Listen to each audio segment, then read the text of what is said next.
kıymetli vicdan sahipleri ve değerli basın mensupları. Bugün burada genç aktivistler Mersin olarak insanlık onurunun, vicdanının ve adaletin sesini duyurmak için toplandık. İsrail Meclisi'nin, Knesset'in 4 Nisan 2026'da aldığı Filistinli esirlere yönelik idam kararına karşı bu açıklamayı yapıyoruz. Bizler sadece Filistinli esirlerin değil, tüm dünya halklarının haklarını savunmaya kararlıyız.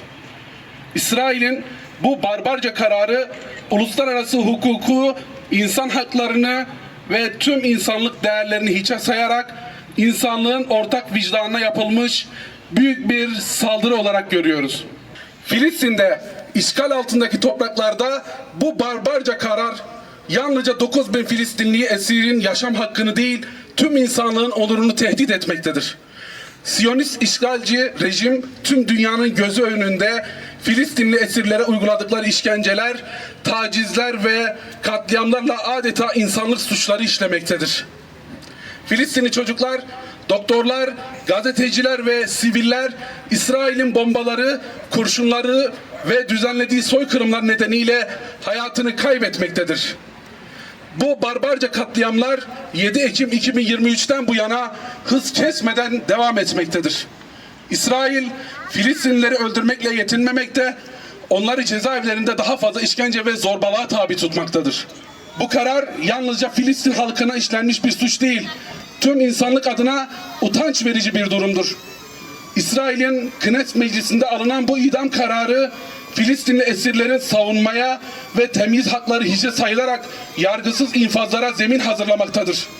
Uluslararası Ceza Mahkemesi ve Birleşmiş Milletler, İsrail'in bu hukuksuzluğuna karşı derhal adım atmalıdır. İsrail'in barbarlığına karşı dünya bir araya gelmeli, bu zulme dur demek için tüm gücüyle harekete geçmelidir.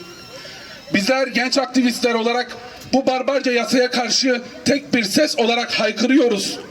Zulme rıza zulümdür. Her sessizlik bu barbarlığı kabul etmektir. İsrail'in katil rejimi masum insanları katletmeye, tehdit etmeye ve ezmeye devam etmekte, dünyayı adeta bir soykırıma doğru sürüklemektedir. Bizler Filistinli esirlerin yalnız olmadığını, tüm mazlumların yanında olduğumuzu bir kere daha buradan haykırıyoruz. Bu sadece Filistinlilerin savaşı değildir. Bu tüm insanlığın onurunu savunma savaşımızdır. Filistin halkı yalnız değildir. Doğu Türkistanlı kardeşlerimiz yalnız değildir. Mazlum halklar yaşam hakkını savunmak ve barışı inşa etmek için birleşmelidir. Doğu Türkistan'da yaşanan zulmü de unutmadık. 5 Nisan 1990'da Doğu Türkistan'da Barın katliamında Çin'in Uygur Türklerine uyguladığı zulüm hala gözlerimizin önündedir. Bugün Çin hükümeti Doğu Türkistan'da Uygurları zorla kamplara almakta, onları çalıştırmakta, dinlerini ve kültürlerini yok etmeye çalışmaktadır.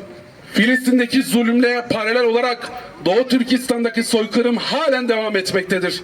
Sadece Filistin değil, tüm mazlum halklar bu zalimlere karşı birleşmeli ve seslerini yükseltmelidir. Buradan tüm dünyaya sesleniyoruz. Birleşmiş Milletler, Uluslararası Ceza Mahkemesi, İslam dünyası ve vicdan sahibi devletler İsrail'in bu hukuksuz kararına karşı derhal somut adımlar atmalıdırlar. İnsan hakları savunucuları, hukuk örgütleri bu zulme karşı en gür sesle karşı durmalıdır. İsrail'in işlediği suçları görmezden gelmek, insanlık suçlarına ortak olmaktır.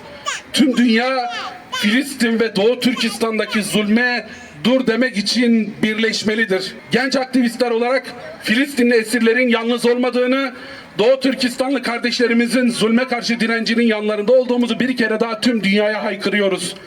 Bizim için bu mesele sadece Filistinli esirlerin değil, tüm mazlum halkların haklarını savunmak için yapılan bir mücadeledir. Tekrar ilan ediyoruz. Zulme karşı rıza zulümdür.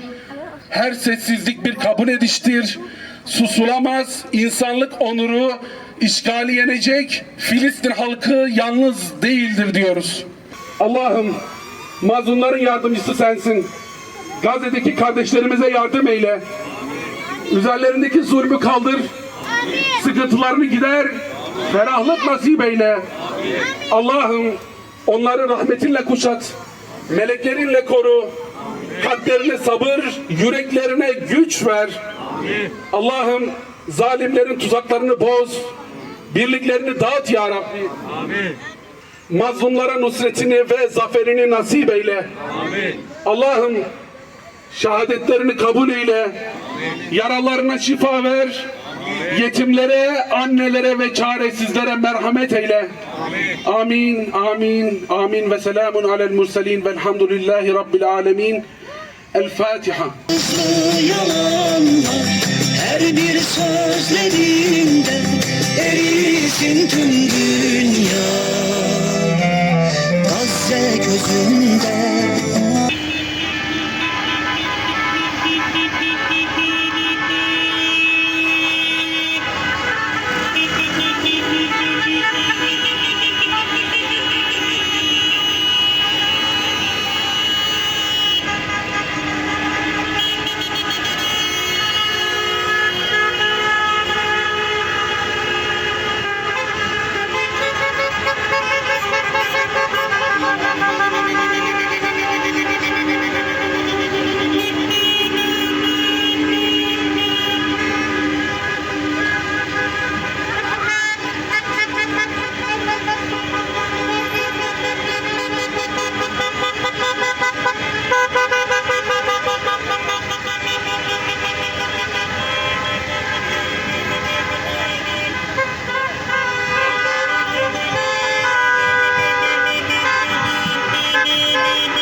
Masum Filistinlileri yargılamadan, kadın çocuk demeden idam ediyor.